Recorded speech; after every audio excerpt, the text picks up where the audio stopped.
This recording was produced by the Savanna Institute and funded by a grant from the USDA SARE program. You'll be hearing a conversation between Jesse Mott, a forestry student at Iowa State University, and Silvopasture expert Greg Judy of Green Pastures Farm in central Missouri. You can find more Silvopasture resources at savannainstitute.org. All right. Well, I don't know exactly how formal we're supposed to be, but this is being recorded by the Savanna Institute, and I know you're already pretty familiar with the Savanna Institute because I take it you're speaking at the Perennial Farm Gathering this December, right? Yes. Yeah, here in a couple of weeks. Yeah, that's coming up. So, I know for the sake of the interview, I guess I could just say that, the Savanna Institute's it's a nonprofit located in the Midwest about spreading the message of agroforestry through research, education, and outreach. Nothing that both of us don't know already. But I guess I'll introduce myself. I'm Jesse Mott. I'm a 22-year-old senior at Iowa State University. I study forestry, and I come from a livestock farm up in northeast Iowa. So we've got about 240 cow-calf pairs of Black Angus. We graze on pasture and woodland, and we finish about 300 steers in a feedlot. And I've always been interested in forests, and since coming to Iowa State, I've been introduced with some professors doing some conservation outreach, and that's how I got interested in silvopasture. And I know that since I've been doing a lot of research, your name has come up, and you've been doing some really interesting work, especially with the multi-species grazing on your owned and leased farms. So maybe you could introduce yourself and kind of the area you work in. Yeah. Well, I'm Greg Judy. We ranch here in central Missouri. We're halfway between St. Louis and Kansas City, and we're just about 20 miles north of the Missouri River. So they say we're right at the start of the Ozarks. I mean, if you go 7 miles east of us, you're in the prairie, and but you come out toward us, we're more in the hills, more trees. And it's not real what you'd call row cropping ground. It's pretty hilly, so it's a great place to graze livestock. And so that's what I got into years back. And today, well, just a real fast story. I was doing everything conventional years ago and not doing very well that way. So I started looking at different ways to graze livestock and to try and make a living from the land. And it came back to the big thing that really turned us around was leasing land, and so that's what we started doing. Then I actually started custom grazing other people's cattle, and today we are 100% own. Everything that we graze we own, and we have 16 farms today.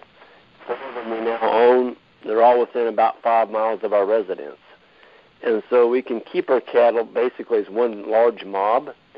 And then the sheep and the pigs and the chickens, wherever those we can fit into the operation, we do that. And so yeah, we do grass-finished beef, lamb, woods pork, and just about 4 years ago, I got into shiitake mushrooms, and that's been a really nice addition to our farm as well, because we're starting to do more of the silvopasture, and when you do silvopasture, of course, you're exposed to a lot of trees that you're removing, because that's what we have. We have 1,620 acres. There's 900 of it that is in timber. 700 of it is actual pasture. So we have a lot of opportunity out here to go out and start, thinning out some of these trees tree stands that are not being managed. All right. So you're in a really unique position compared to some other silvopasture experts because a lot of people have the advantage of working on their own land, but you have a really unique story in that you really got your claim to fame by doing this on leased land, and that can be pretty hard business-wise from a lot of graziers' perspectives. But I think you, or for when I've read in Comeback Farms, it's been pretty successful for you. So how did that story come about? Well, early right from the very first farm that I leased. I was fortunate enough that I really poured my heart and soul into it, and we did a complete change of the farm. It really looked different after 1 year of management, and we had a 10-year lease on that farm, and the landowner ripped it up that fall. Just basically told me my lease wasn't any good, and I just about fell over, because I'd put a lot of work into that farm in 1 year and had it really starting to look good. And he said, no, he said, my wife and I talked it over, and we're going to give you a lifetime lease. And I'm like, what? And yeah, they put it in their will. Their kids can't sell that farm until I'm dead. And so when I had that kind of success on my very first lease, I'm like, oh, wait a minute. People really get, emotional about their land if you do a really good job with it. So it gave me enough confidence that I started looking at other land around the area that fastened onto this farm. And today we've got 12 farms that are hooked onto that one original lifetime lease. And that's, boy, when you can start fastening farms onto one to the other, oh my gosh, it adds just so much flexibility, because you're using the same charger to power. We've got, I think there's 8 farms over there powered by one charger. And so you don't have to go out and buy more chargers. You don't need more electric hookups. You need one corral. It just goes on and on and on. But yeah, that was a big change for us. And we call ourselves landscapers. And that's what we try and do. We take a rundown piece of land, and we want that thing to look like a show place. I mean, we're not going to stop until it looks nice. And then we keep it looking like that. Even if it takes, whatever we got to do to make it look nice. If there's brush or if there's trash laying around, old equipment, old buildings, whatever, we'll go in and, when we get done, you drive by the farm, you're like, okay, that's a beautiful grass farm. So that's what we try and do. That's how we sell ourselves to potential new customers is, look, come and get in my truck. I'm going to show you what your place can look like in 5 years. If you'll give me an hour of your time, I want to show you what we're doing. And we just got a lease last year on 120 acres. And that's how we got it. I got him in my pickup, and I drove him around and showed him what we were doing. All right. So why is grazing important to you? What's the ecological, and why should other people care about grazing? What is the ecological and cultural impact of grazing in the Midwest in the United States at large? First of all, I think grass, healthy stand of grass, there's no better thing that we can have on our soil to hold this world together. Think about if we didn't have grass, what would we have? We would have bare soil. Everybody would be breathing dust. Our topsoil would blow away. You've got to keep grass. You got to keep soil covered with something. And you drive across Missouri, all the big cropping areas, and Iowa. I'll pick on Iowa a little bit. Illinois, Kansas. You go out there in the wintertime, there's nothing there. They took the crop out and they actually knifed in anhydrous ammonia. And I'm like, what are y'all thinking? Your topsoil. Mother Nature hates having her skin exposed, and that's what it is. It's her skin. You need to have something covering that. And I think we need more grass and less cropping. If you look at how much, I'm sorry, but a lot of this grain that's being raised, there's huge piles of it out there that aren't even used up from last year. And a lot of it's being fed to livestock that could be grazing grass. And so that's where I think there's a huge competitive advantage with a beef animal. They have this wonderful rumen. They can take a worthless piece of grass and turn it into valuable protein that was grown by sunlight without ripping the soil open and using fossil fuel. And so not only is it good for the environment, it's also good for your bottom line. And people say, but Greg, you got to have grain. Well, yeah, we do have to have some grain, but I think if we could do a better job of grazing, probably wouldn't need to be feeding as much grain, that's for darn sure. So as the ecological imprint, I've got friends down in the Gulf of Mexico that are shrimpers, and they're like, we don't appreciate your nitrogen coming down our river and killing our fisheries down here. I'm like, well, it's not my nitrogen because I don't put any down, but we've got a dead zone out there in the Gulf of Mexico.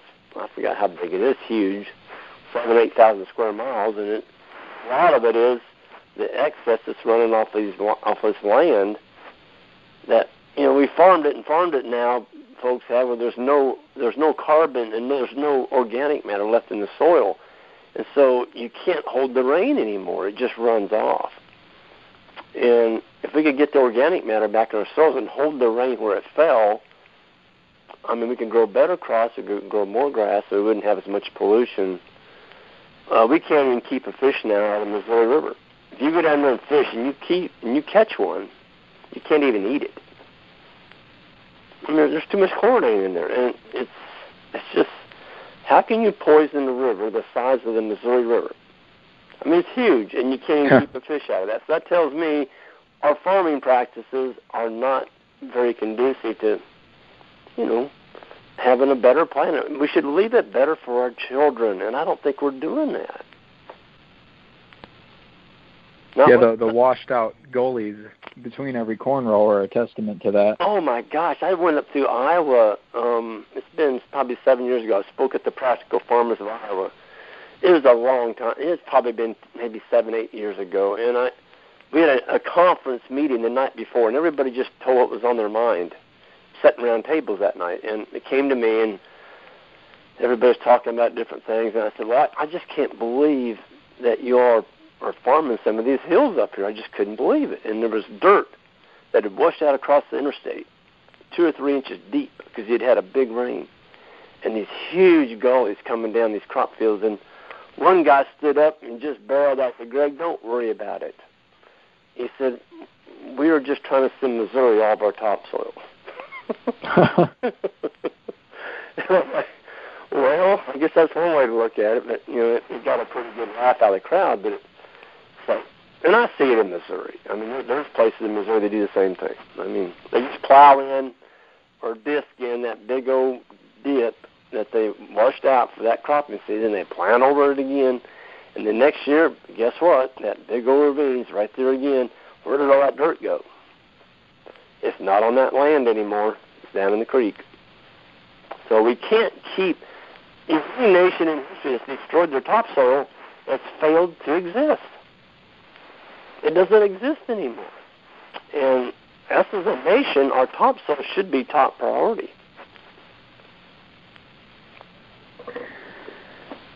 So cover crops and grass cover are the best means of maintaining that soil structure, and the best way of making use of that is by utilizing livestock. Yes. Raising livestock. Yes, and if you talk to some of these cover crop guys, the really successful ones, the ones that have changed cover cropping, flipped it on its head, the people like Gabe Brown and some of those guys up there in Burley County. I was up there this year. I did a conference in Burley County, right outside Gabe's, right there at Bismarck, and some of the stuff that they're doing up there at that research farm. And when you can keep that soil covered with something green growing all the time, it doesn't have a chance to leave. And you're building organic matter in the soil. So we don't have a water problem here in the United States. We have a water infiltration problem. We can't hold any water, and that's because of our farming practices. You should always have something out there. And I heard a guy from Brazil talk about cover cropping, and he's saying they're so serious about it in parts of Brazil that when the combine's combining, they have a drill right behind the combine with a cover crop in it. And if either one of them breaks down, they stop combining or they stop drilling. They will not combine unless that drill is right behind that combine. That's how critical they are about keeping their soil covered.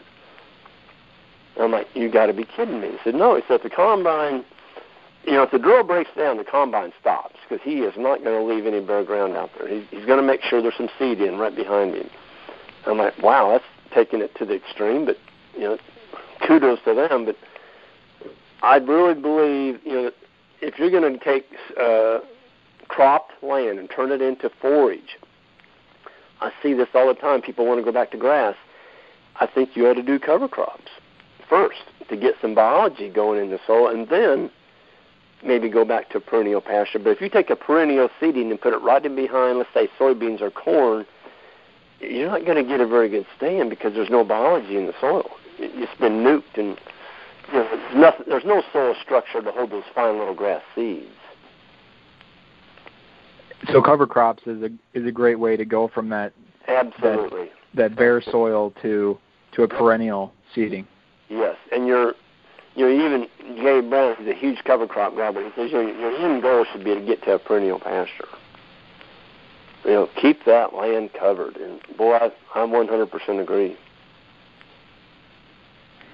All right, so if I'm walking around at Iowa State University, if I walk into the agronomy department and say, let's talk cover crops, I'm going to get a couple head nods because it's a growing discipline in that science. But if I walk into the animal science department and say, let's talk silvopasture, these cattlemen are going to look at me like I'm crazy. They're going to say, you put a tree in a pasture, that's just a weed. That's right. So what are the... Go ahead. No, and then they got to maneuver their tractors around it when they go back to cropping. Yeah. So what would you say to these cattlemen? What are the primary benefits of silvopasture that people might not be looking at? Well, there's a bunch of them. We'll start out with, first of all, here in Missouri, we have a lot of heat and humidity, and shade's a big issue. I mean, when you get into July and August and you don't have any shade on your pastures, if your animals don't gain any weight that day, and you've got 250 of them out there and they did nothing, they might have went backwards because they couldn't get out of that beating sun, that's worth a lot of money. And so shade is number one. Shelter in the wintertime. I mean, you've got some trees out there to help break the wind up. In drought situations, when you have trees, everybody thinks, the trees rob all the moisture. Well, in a drought, you walk underneath the tree, that's where the forage is still green. It's actually keeping the sunlight from just beating that ground to death, and we're actually seeing a greenhouse effect on some of our silvopastures. I mean, if you walk through one of our silvopastures in the morning, and we had a terrible drought this summer. I mean, it was bad. Missouri seemed like it just got picked on. It was isolated, and it was right here in Missouri. And you could walk through our silvopasture, and you needed rubber boots in the morning. You could walk out of my pastures in the morning where it had full sunlight. You didn't need any boots on, and the grass was dry. The trees were acting like a greenhouse effect. They were actually holding the moisture in there. So in drought situations, it allows you to grow more grass. It stays greener longer. And also you've got the leaf effect. The leaves act as, they call it partial shade. So you got a little bit of sunlight coming through your tree, and that actually makes the forage under the trees higher quality. And that's because the forage grown underneath the tree has a lot lower lignin value. And lignin is especially tough an animal can't digest lignin. So the higher the level of lignin in your forage, the less quality it is. So just by having some trees out there, you're improving the quality of your forage. The wildlife aspect, I mean, if we're looking at the holistic, everything on the farm should be managed as a unit. Well, if you've got some trees out there, that's cover. And, okay, so you got some trees, maybe you'll attract some birds. What do you need birds for? Well, I think we need all these things out there. And the more balanced our farm is, the stronger it is. And for every species that you can attract to your farm, it supports 8 additional ones. I hate monocultures. It gives me cold chills to go by mile after mile after mile of soybean fields. And now we've got these aphid, all these diseases coming into the soybeans. Well, there's nothing else out there. I mean, it's just a red flag screaming for predators to come in there and just nail that stuff. You got to have some diversity. Nature's not monocultures. Yet that's what our whole commodity crop system is based on, is just monoculture. Every year, boom, boom, boom, the same thing. There's no change, and after a while, stuff's going to gang up on you, and you got to get something to try and kill that. And I don't know. It seems like it's a treadmill, and it's not getting any better. And the farmers now, I mean, there's so much money being taken by the input guys to put a crop out today that, shoot, I mean, unless you can get some help from the government, you're going to lose your farm. Yeah, the chemical, the fertilizer, the equipment inputs are just astronomical. Oh, people like me could never consider getting into agriculture if we didn't have a family in it. No, and you shouldn't. I mean, why would you want to put that kind of stress on you and your family, knowing that the deck is stacked against you? And put that stress on the land. Absolutely. That's what's so beautiful about livestock. And, I talked with Gabe Brown, and we've talked quite a bit at conferences and things, and he told me, he said, Greg, and he's a row cropper originally, he said, if I'd have brought the livestock in right from the very start, that was the missing link on these cover crops. He was just using cover crops because, that was kind of something that he did to build up his soil for his cash crop. But when he started bringing livestock in, that's when things changed. I mean, he's got some fields in now at 11% organic matter, and he started at like 0.5%. I mean, think about that. But it's the biology from the cattle. A great conference, No Till on the Plains. It's held in Kansas every year. I think they moved it it's in Topeka now. But anyway, there was 1,000 people show up there from all over the world, and there was row croppers there that were trying to entice cattlemen to come onto their land just so they could use the biology from their cattle. That's how convinced they were that they needed livestock. But they were not livestock people. They didn't know what to do, how to handle them, but they wanted that manure. They wanted that biology. And so there's a huge opportunity out there, I think, for row croppers and animal people that get it, that the cows, all they're doing is compacting the soil, and they're going to destroy my yields, and this and this and this, and you got to build a fence, and you got to have a water supply and all that. No, just try and get a guy to come in with his livestock and say, here it is, you work it out, here's the covers. I want you to graze only 50% of it. 50% needs to be left on my land, but you can take the top 50%. And I'm telling you, that row cropper would knock his costs. I mean, Gabe Brown's at, what is it, $1.60 or something? It's way down, maybe $1.20 a bushel. That's what the cost he's got in his corn. The average today is, some crazy numbers I've heard, but what I'm saying is with the animals in there, he doesn't have to put down fertilizer anymore. That's a big one. Yeah, no one's getting rich off corn right now. Oh my gosh. No, I mean there's piles of it. The guy that owns our sale barns here, his daughter's married to a guy up in South Dakota, and he was up there just last week, and he said, oh my God, he said there was one pile of corn there. I think they said there was 2.5 million bushel in this one pile, and they had a crazy seasonal rainstorm that came in and nailed that pile. I mean, just hammered it. The whole thing rotted, and it was like 2.5 million bushels. They didn't have any place to store it. Everything's full. And they said, we got to have more grain to feed the world. Well, I'm sorry, but we got so much darn grain now, it's running out of ears.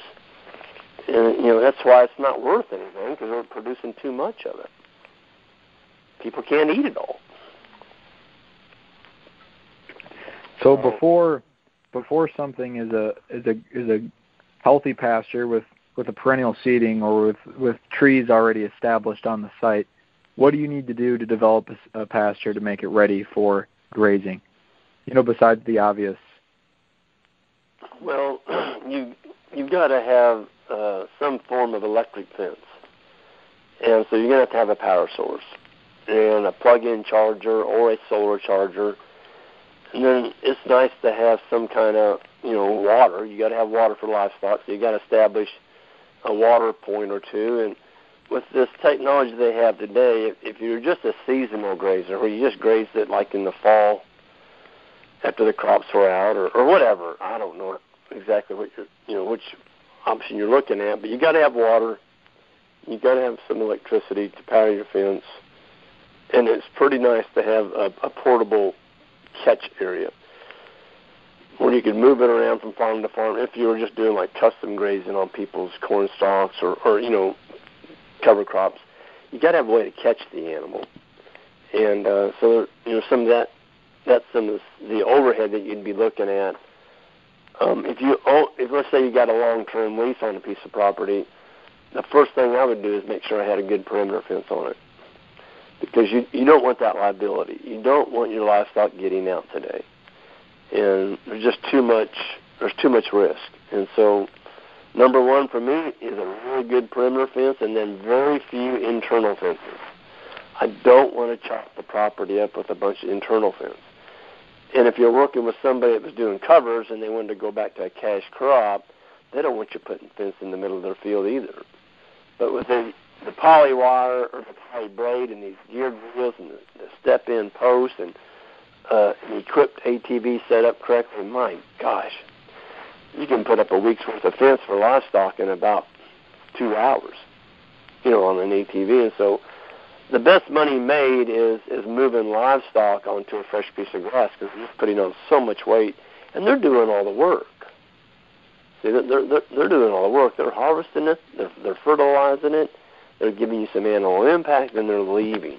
And you don't come back until it's recovered again.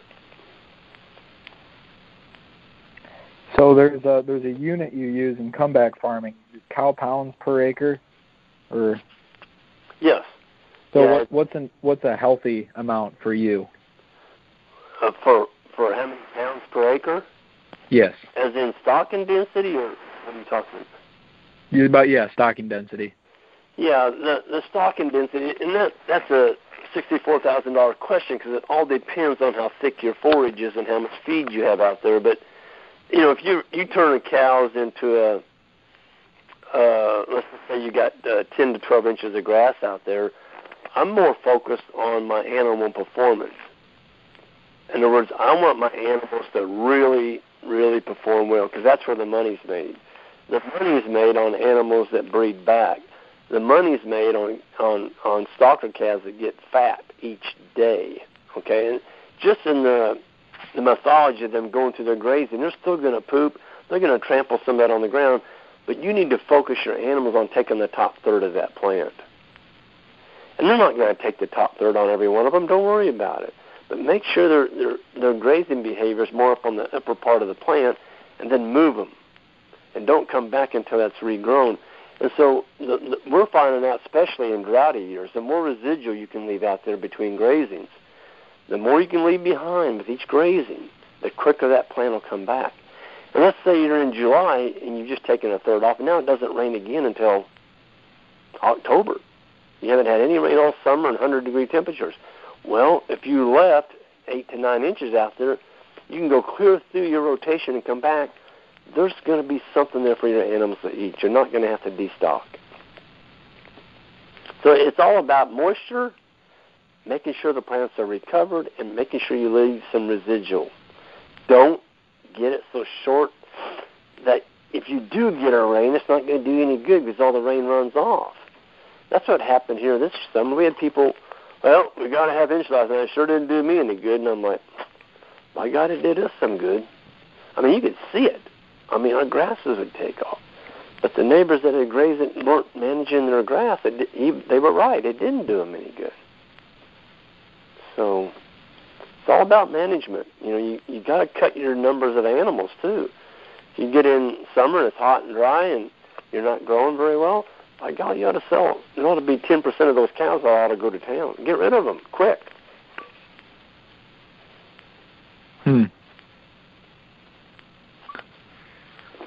So how did you first get started implementing silvopastures on your land?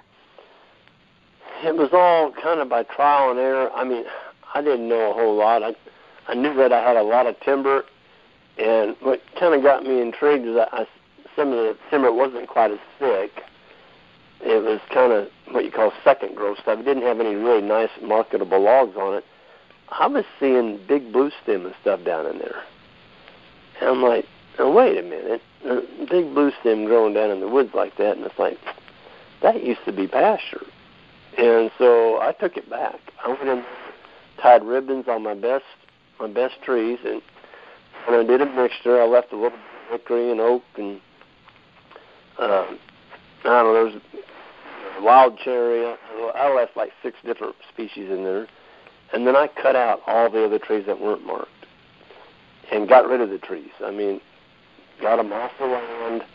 And initially, I actually treated the stumps. I mean, I didn't want the stumps to sprout back because I knew the quicker I could get that stump dead, the quicker it would start rotting out. And then I wouldn't have the stump to deal with anymore. And we started bringing cattle in right behind that and unrolling hay in those areas that we'd cleared.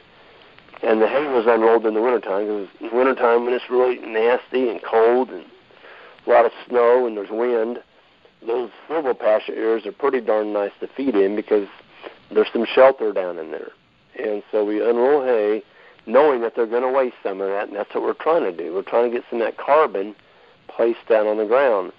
And, of course, when you unroll hay, you're also spreading a lot of natural grass seeds, boat clover seeds, lespedeza seeds. I mean, whatever's in that bale, you're spreading that seed as well. And then you get the cattle hooves coming in there and stomping on it, and we bring the pigs in there, and they're run through those areas, too, in the wintertime. And over a couple of years, it's amazing what can happen. You can take some pretty brushy, you might say, just an area that was growing a lot of nothing and turn it into some pretty nice saleable timber. And the other thing is the forages that are growing underneath the trees now. So there's a lot of people that don't manage their oak forest very well here in Missouri. And heck, we were one of them, and we have tons of oak here in Missouri. And, if you give an oak tree, a good, healthy one, a pretty nice clearing around it, I'm saying 50, 75, maybe even 100 feet circle around that tree, it is unbelievable how many acorns that thing will produce. And when you're in the pig business like we are, man, you're just not going to feed any grain in the fall at all. They won't even eat the grain. They just fill up on acorns. And what did it cost us to do that? That acorn is being produced every year. We didn't have to plant it. That's every year. Permaculture, I mean, it's permanent. That tree is going to be just producing nuts every year. So, yeah, I like stuff that, nature gives me, and we'll manage nature a little bit and help her out. Give some of these better trees a little help. We can grow more mass crops. We can grow a better log, and we can also grow pretty darn good forage under these trees. It's interesting you mentioned those pigs rooting for acorns because that's a pretty old silvopasture system in history. The Spanish practiced that for over 1,000 years. Yeah. And there's kind of a market for that acorn-fed pork, is there not? There really is. If you're really good at marketing it, like they are over in, Italy, those guys do the hams over there. For one ham they get $1,000, and they slice it. I wouldn't even know. I'd be afraid to buy a piece of it, but they slice it so thin, kind of an hors d'oeuvre deal on a cracker, and it's real big on the tourists. But one slice of that ham is like $20, and it's acorn finish on a certain kind of acorn. Okay, and they've done a really good job of marketing that, and they sell them, But I think that would be a market that a person could definitely develop. I have a really good friend. She's going after finishing hogs on fruit, and she's identified all the old heirloom trees, apples and persimmons and mulberries, and ones that produce basically all season long at different times of the year. And her goal is to finish hogs strictly on between nuts and fruit trees. That's it. No grain. Well, you say you can't be done. Well, mulberries is 90% sugar. She's identified mulberries that'll produce mulberries for 4.5 months. The same tree. So, I don't know. I think there's a lot of opportunity out here we've just lost sight of. These trees, I think they can produce a lot of good food for us. And it's good food, it's healthy food.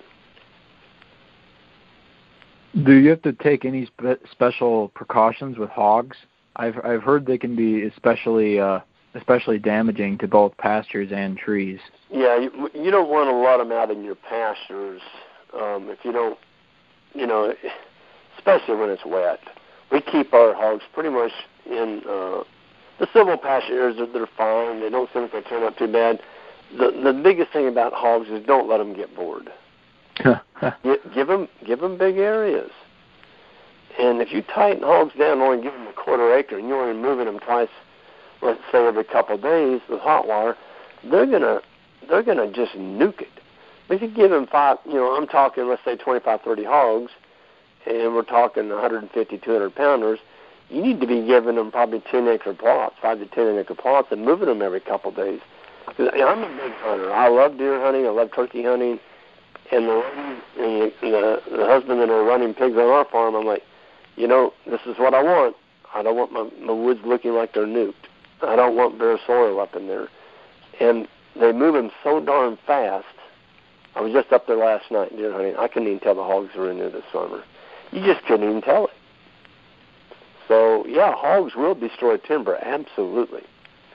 But you got to move them. You got to give them bigger areas and move them more frequently. And we don't ring them. We don't put a ring in their nose. That kind of goes against what we're doing. I'm not going to ring a pig. You just give them a bigger area and move them pasture. And what we're finding is they just take their nose and they might root the top inch or two of the forest soil. They're chewing the lichens and the moss and what little grubs they can find in there, but they're not making Volkswagen type holes in our wood. I mean, they aren't. They're just kind of skimming it. And I think a lot of it's a leaf mold. They love poison ivy roots, poison oak. Man, they'll go after poison oak roots. And they eat the roots. They'll get the roots and just have a great time with the poison oak root. So, yeah. Well, I think there are very few ranchers that wouldn't love to have a bunch of hogs running around getting rid of poison ivy and poison oak. Yeah, no kidding. And what makes this really work is getting them trained well to hot water. We only use 2 hours on hogs for about maybe 3 weeks, and then all the rest of the 5 months it's one wire, and they don't get out. But we're not letting the pigs get bored either.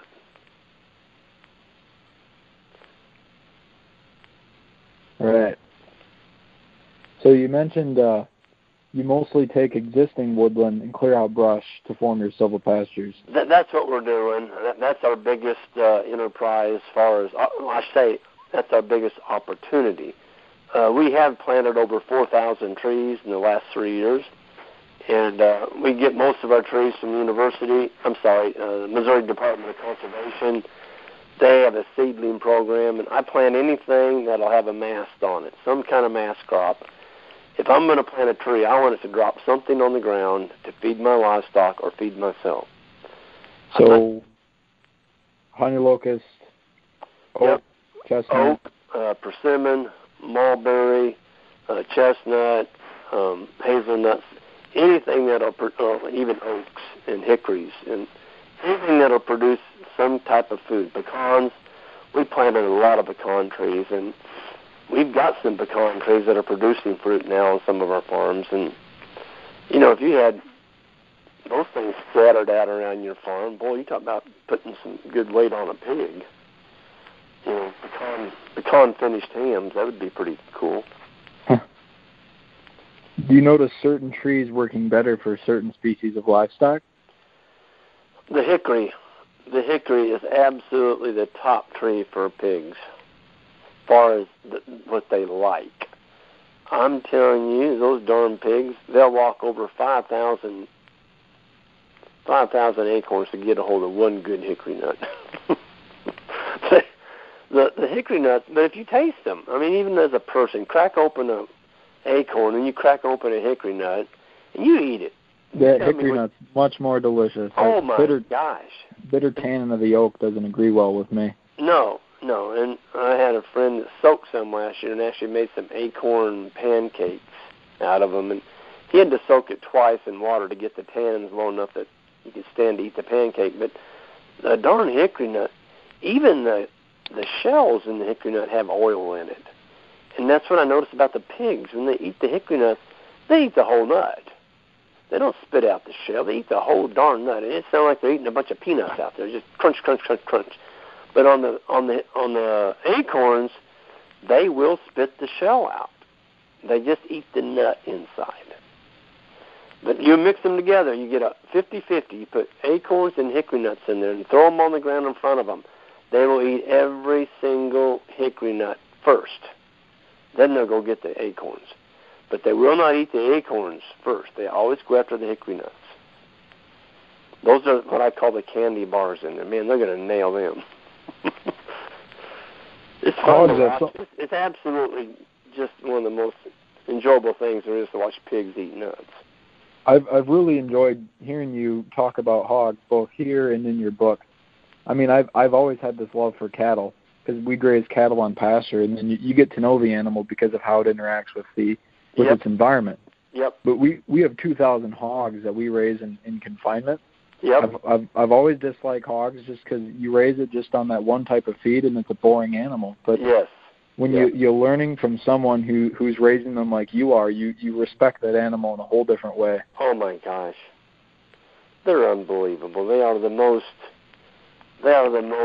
personable, loving animal on the farm. And when you spend time with them, people say, if you run hot wire with your pigs, oh my God, you got to put in permanent gates because when you take the hot wire down, they won't move through it because they think it's still there. And so you got to have a steel gate to get your pigs to move through it. That's the biggest bunk there ever was written. You take your hot wire with your poly post, you raise it up in the air and go pig, pig, pig, pig, and here they come. They go flying underneath the fence. They don't need a gate, but you got to spend some time with your hogs. And I mean, we've got them trained to do that in about a month. They'll just go flying right underneath the fence. You don't need a gate. You've got a gate anywhere in your fence you want it. Just raise it up, just go pick, pick, pick, pick, and by God, here they come. And they'll go right into the new paddock, no problem. But I've been on some farms where people read that from some of these books people written, and they just almost went broke putting in steel gates out in the middle of the woodlot. I'm like, what are you doing? Well, you got to have a steel gate. I'm like, no, you don't. They went out and bought like 50 brand new steel 12-foot gates and had them fastened on H braces and all this concrete posts. I'm like, you got to be kidding me. That's just too much infrastructure. When the hogs leave a set of timber, I don't want any signs out there. I want my deer, my turkeys, everything else to come right in there, and it's their home the rest of the year. But we only graze, the pigs only graze the timber one time a year. We're not going over the same timber multiple times. We've got enough land to do that.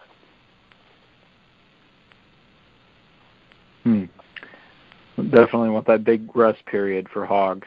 Yep, and hand feed them. We don't have a self feeder out there. We're hand feeding them, and they only get fed once a day. And if you only feed hogs once a day in the morning, by golly, they'll go out and work. They'll go out and forage for something to eat. But if you got a self feeder in there, forget about it. They're not going to go out and forage. They're going to lay around that feeder because you just put them on welfare. They don't have to work anymore. So I like our hogs to get out and work. I mean, the meat's better. They get better exercise. I think it's healthier. You don't have the smell. I mean, you can't even tell. I mean, you come to where the hogs are, you can't smell them. And they're the cleanest animal on the farm. Those darn things, they might make them a law where our water tank is, but when they get it all over them, the mud, they'll go find a tree and they'll rub that off them. The next day you see them, they're just pristine. It looks like somebody took a brush and cleaned them off. It's unbelievable. They are. They're the cleanest animal on the farm. So different from the way I was raised. Yep. I've only been in one hog confinement barn, and I thought I was going to pass out before I got to the other end of it. I mean, the dust in there, I just couldn't hardly breathe. And I'm like, how in the heck do these hogs take this? But I guess they get used to it. Those big fans in there were moving a lot of air, but it was moving a lot of poop around too, and you could see it in the air. And to me, I think a hog needs to live outside. They're healthier, I can tell you that. Yeah, every living thing needs that breath of fresh air. They do. They absolutely do. Back to cattle, do you notice cattle going for a specific tree product, or do they mostly just benefit from the shade? They love the persimmons in the fall. They will find a persimmon tree, and there will not be one persimmon left on the ground. Mulberries. They'll graze every mulberry leaf off as high as they can reach. Mulberry tree fodder is the highest protein forage there is. Mulberry? Yep, mulberry leaf. The leaf itself. The leaf itself is 18 to 26% protein. Tree fodder. It's the highest tree fodder there is. Yep. Wow. Yeah. Don't learn that in forestry. It's one of the best there is. And so, if you could get a bunch of mulberries where you could graze your livestock through those. The other one that we're pushing, and I know people are going to shoot me when I say this, but that's honey locust and autumn olive. Autumn olive it's an invasive. I mean, it's taken over the state of Missouri because the conservation brought it in here. I think it was in the 70s. I remember when they planted it. It was a wildlife cover, and it didn't take them too many years. You couldn't get them anymore, but you used to buy them in the conservation department in bundles. They called it wildlife bundles. You could get 25 autumn olive trees for like $4. And heck, I bought them. I put them on my farm. And Rudolph Bennett Wildlife Area, which fastens up right next to us, they planted tons of them, and the birds just started spreading them. And boy, did those things take off. But I coppice them. I just go out there and coppice them about every 2 to 3 years. And when I say coppice, I'll raise my brush hog up about a foot, 8 inches to a foot, and I just knock them off. And boy, when those things grow back, when you coppice an autumn olive tree, it really gets mad. it'll send back like 40 sprouts. It's more like a bush. Like black locust. Yeah, only worse. Oh man, I can't imagine. Oh yeah, no, it's worse than black locust. And boy, I'm telling you, that makes some of the best sheep feed, and goat. The pigs like it, the cattle like it, and my deer like it. And so, I'll be honest with you, I fought this stuff for probably 20 years. I would cut it and I would paint it immediately. I would cut it off and I'd paint it with crossbow and diesel fuel, a mixture. And boy, it'd kill it if you got every single piece of it. If you didn't, it would come back with a vengeance. And so I was making a lot of money killing stuff. It was costing me all that labor and time. And finally, I'm like, you know what? If I can just keep it mowed back. And I started noticing that wherever the autumn olives grew, I had my best grass. So I'm like, what is going on? But we have a nice autumn olive tree, one that's, let's say, 20 feet tall, and the drip line on that dude, man, that's the first place the cattle go to. And they'll eat that grass under that autumn olive first. And I started looking at it before I turned the cattle in there. It was always better grass. It's darker green. The autumn olive is a legume that fixes nitrogen. And so I'm like, what am I doing? I'm killing these trees that are trying to heal my soil. And so I'm coppicing them now, and some of my landowners they're not up to par with it. They want me to kill them, and I tend to miss a few. Okay, I'm not going to kill them all, but I will control them for them. But I did not know autumn olive was a legume. Yeah, it's a good one. I mean, you can't really kill it. Okay, you can kill it, but I'm not trying to kill it anymore. I'm trying to control it with sheep and cattle and all these other things. So yeah, I'm pretty sure it's a legume. I may have misspoke there, but I thought Gregory Ormsby, he's a professor here at University of Missouri in the Agri-Forestry Department. I thought he told me that was a legume, but I may be wrong. Well, either way, those livestock are paying you to keep that under control. They are, and they love it. They'll eat it, and we grow some of the biggest deer that we've ever seen now. And where do we find them at? We find them where the autumn olives are. those deer like nipping. Deer are not grazers, they're browsers. You need to have some browse out there. You're not going to have deer. So part of our farms are owned by deer hunters. So the trees that you plant onto your existing silvopasture, how do you take measures to protect them from the livestock while those trees? Yeah, the ones that we're planting in electric fence lines. So our permanent electric fence, wherever we have one of those going through the farm or paddocks where there is some permanent wire, we'll plant it about a foot away from the fence. And then we put another wire up about a foot out. So we're actually, and that wire is 32 inches off the ground. So the cattle can still reach under the wire to kind of graze the grass, but they can't reach in there and graze the leaves off of my trees. And when the tree gets big enough that it can take a cow browsing on it without killing it, I'll probably take that outside wire down, but that's going to be a few years away. And you'll need additional wires if you're going to include sheep or goats. Yeah, absolutely, because the sheep, they're smaller animals. They can get underneath there and work on them. But, again, how long are you leaving the animals there?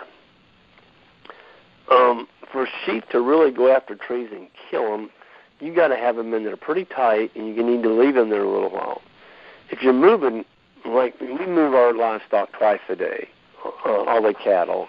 The sheep are moved about every day and a half. And, one of the biggest things that's happened on our farm is our sheep.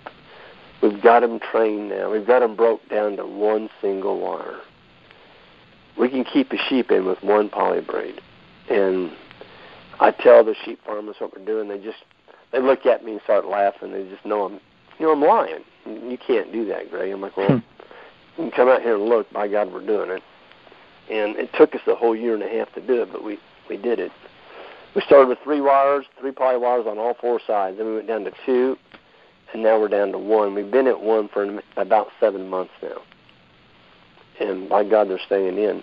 And so what that allows us to do is all this silvopasture that we're creating out of timber, unmanaged timber, when you take out that many trees and you got all those stumps, I'm kind of backing off of treating them now. And that's because there's so much food coming up out there. These sheep just absolutely have a heyday on that stuff, more so than the cattle do. I mean, they'll go after sprouts. The only one that they'll back off on a little bit is hickory leaves. But my God, you leave them in there another half a day, they'll even start working on some of them. But they are a lot more aggressive going after leaves than cattle are. So now we've got them broke to 1 wire. Wherever the cattle go, we can have those sheep right in behind them. So your honey locusts, which a lot of our landowners don't like honey locusts because they got the thorns on them. I myself, I'm kind of a honey locust man. I kind of like them, even though they got thorns. I ignore the thorns because boy, they make a really nice shade tree, and they grow fast. And they do have beans on them. And people, old cattlemen, you got them dang beans out there. Them cows will eat them, and that's where you have a new tree, right where they poop that bean out. Yep, you're right. They will. But if you got sheep in there, and you really want to put pressure on honey locusts, my God, they'll eat every one of them. I've taken a liking to those pods myself. They got that nice sweet coating on them. Oh man, yeah. In the fall, it's almost like eating jelly. Yep. Yeah, I spent all summer cutting honey locusts out of bison pasture for the Nature Conservancy. Okay. But those trees have really found their way into my heart too. It's just something you can't help but love about them. I love a honey locust. I really do. And I've got a landlord who just hates them, and I call them shade trees, and boy, he just almost scoffs when I call him a shade tree. And I'm going to pot one up and put it in a pot, and I'm going to send it to him for Christmas and give him a shade. Kind of pull his chain a little bit. No, honey locusts and black locusts are both in the legume family. Yes. I remember reading that. And I know black locusts for sure can fix nitrogen. Yes. Yep. All right. Yep. Honey locust is pretty neat. And you see, there's thornless honey locusts too. If you go out, even in the wild, there's some thornless ones out there. And if you can take a cutting off of that, just take a limb off of it and graft it onto a thorned honey locust sprout, everything above that graft will be thornless. Will be thornless. Yep. I don't know if nurseries in Missouri sell thornless stock, but you can get them here in Iowa. I know that. Okay. Yeah, I'm having a hard time finding anything thornless other than those silly. They sell these what they call Shade Master. I've got one in my yard. It's a Shade Master locust, and it doesn't put any fruit on. It's a nice shade tree, but there's no beans or nothing on it. It's just made for shade. Has managing Silvopasture made anything more difficult for you in terms of time or money or just overall management? Well, yeah, I mean, when you start out with, especially the way we're doing it, you've got to be pretty committed to it because it is a lot of work. I mean, to go in and take out that many trees, and it's work with the chainsaw. We do it all ourselves. I don't hire any of it out, and but we do have a pretty good tool now. I've started out, never had a tractor, but I do have a tractor now with a grapple on it, and you're careful. You can gather up a lot of brush with those grapples, and it saves you so much time stacking. And some of our landowners allow us to build brush piles, and if I can build a brush pile, I'm not going to build it in the middle of my silvopasture. I'll put it off to the side where the existing timber is that I haven't touched yet, and we leave those brush piles, and you get a lot of rabbits and mice and bobcats starting to use those, and coons and everything else, and I kind of like that. I'd rather do that than just burn it. If you burn it, you just threw carbon in there, and all that carbon that grew, you didn't get anything out of it. I do have my own chipper shredder now. I've got a wood chipper that goes on the back, so we can start chipping some of this stuff. And so I'm kind of excited about doing some of that. But yeah, it is more work. But boy, when you get done and you see the smile on those cattle's faces on a really hot day, and the pigs just love those areas, and our sheep, I don't know. I just think a landscape looks better with some trees on it. And I wish more of the row croppers would embrace this because it's going the other way here in Missouri. It's almost sad to drive across the prairie out here east of us and look at what they're doing. They've got these great big track hoes in there. There's three big dozers, and they're pushing out all these beautiful hedgerows that's been there. Well, they planted them in the Dust Bowl. And, right at the end of the Dust Bowl, right when that thing ended, and the government hired all the CCC Corps to start planting all these hedgerows to preserve our soil, to slow the wind down so we could maybe try and start over again. If you were caught cutting a tree, you were put in prison. Today, they're ripping them out by the thousands, all because it's in the way of their combine or their big tractor. It's just like, are we going to see another Dust Bowl in our lifetime? If we keep going this way, I think we will. I mean, we're already starting to see it. There's dust storms that are darkened out. There was a picture in National Geographic in Arizona. They had to cancel the ball game that night because they've taken so many trees out there that the wind came in and just covered the whole town in dirt. To me, that's alarming. I'd hate to see another Dust Bowl. I wouldn't want to see it, but you've got to slow the wind down. You can't do it and start ripping out all these trees. So, yeah.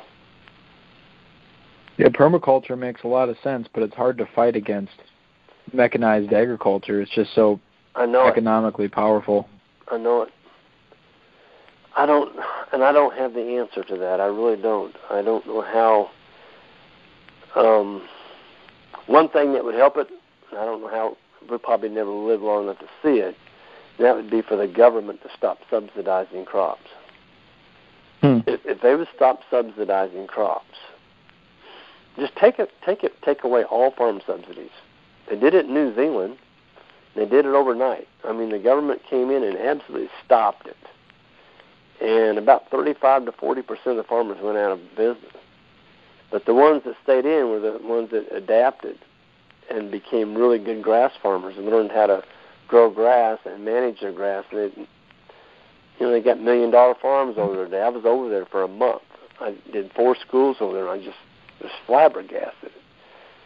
They have so much more technology on grazing than we do in the United States, but they don't have any crop subsidies. There's nobody. If they fail, they don't have anybody to back up on, and so all the subsidies that the crop farmers are getting, it's really making poor farmers out of them. They don't have to be a good farmer. I had a farmer tell me the other day, a crop farmer, I don't need good soil. All I need is a medium to hold my seed in place. And by God, I'll give it everything it needs. Well, with that kind of mindset, our soil's in trouble. Because sooner or later, that soil's going to say, you know what? I'm tired of this. I'm not going to produce anything. So it's keeping the young people off the land too. The subsidies, the land prices are artificially inflated. They're higher than what they can produce. I mean, for what land sells for today, it's not reflection on what you can grow on it. If you got to pay $10,000 an acre, I don't care if you're growing cattle or soybeans on it. It's going to take a long time to pay that off. But as long as you can get a crop subsidy on it, this crop insurance and all that other crap, I don't think you're going to fix it. It's going to stay high. It's going to be not priced for what it'll produce. So we're almost nearing the hour limit, but I'm having a lot of fun here. I got just a couple more questions for you, if you don't mind. Yep. So what would you advise to someone just getting into silvopasture? And I know this really depends on what livestock they're raising and what part of the United States they're from. I would definitely look at, first of all, if I was going to get into it and I didn't have any money, I'd go and try and find somebody that had the same philosophy that you did. We have is in maybe a landowner that has a rundown farm. He's not getting any income off of it. Maybe he bought it for a wildlife habitat, or maybe he bought it just to drive his four-wheeler around on, or whatever, or to help preserve some of his money, because we know that there is inflation out here. It's eating up our dollar. Put it in real estate, that kind of helps lock that in a little better. But I would advise trying to get a hold of some land by leasing it, and then go in there and depending on what kind of animal you're comfortable with. If it's grass-fed beef, I would try and go with some smaller frame beef animals. These great big beef animals don't work, especially on silvopasture. They're just too darn big. Our cow size is between 900 to 1,000 pounds. Because you're raising that South Pole cattle. Yeah, they're South Pole, and we've probably got the smallest frame size of South Poles of about anybody. I mean, ours are in that 8. We've got cows that go 800. Most of them are around 950 to 1,000 pounds, but they just don't leave an imprint on this silvopasture.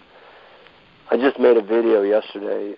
We took them off of a piece, and I couldn't believe it. We had snow on, and it was soft underneath when the snow came. And we're grazing winter stockpile right now, and we ran the cattle through this area, and the snow melted the day they were on it. Like blowing up. There's going to be some pugging up here tonight. I got to hold my breath, and I got up there, and I couldn't believe it. I mean, the biggest pug mark I saw was 1.5 inches deep. That's it. I used to custom graze these big cows. I mean, I took in cows that weighed from 1,400 all the way up to 1,800. And those old girls would go to their elbows. I'm talking, they would go 8 or 9, 10 inches deep. I'm sorry, but if you're plowing your pastures that deep, you better have a sacrifice paddock. And that's where they need to stay. And I get that all the time. What do you do in the wintertime? I'm like, I graze. What do you mean you graze? You're tearing up your farm. I'm like, no, I'm not.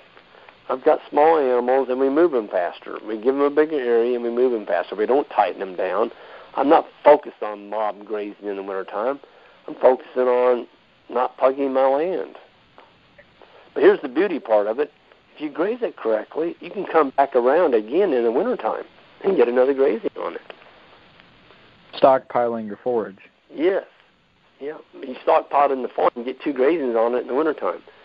And you're going to have to call me back because I got to grab another phone. My phone's beeping. All right. No problem. Are we in the middle of this taping? We can conclude it officially. Okay. Because it's beeping. It's going to go dead here probably in about 20 seconds.